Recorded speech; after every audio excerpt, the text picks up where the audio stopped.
আমি আঙুল তুলে দেখালাম। সে আর কিছু না বলে দৌড়ে গিয়ে লাইট অন করল। কোণাটা ফাঁকা, কেউ নেই। আমরা সবাই হেসে ফেললাম, ভেবেছিলাম চোখের ভুল। ঠিক তখনই আমার ফোনে একটা অপরিচিত নম্বর থেকে মেসেজ এল, ডিনার শেষ হলে পেছনের পুকুর পাড়ে এসো। আমি অপেক্ষা করছি, হাত পা ঠান্ডা হয়ে গেল।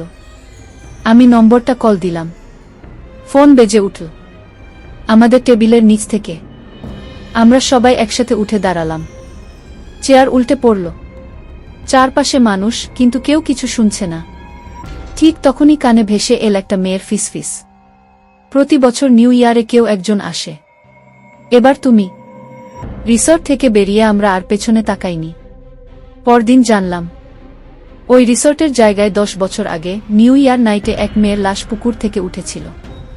সাদা শাড়ি পরা ছিল। 2026 সাল আমাদের জন্য নতুন বছর নয়, ওটা ছিল শেষ সতর্কতা।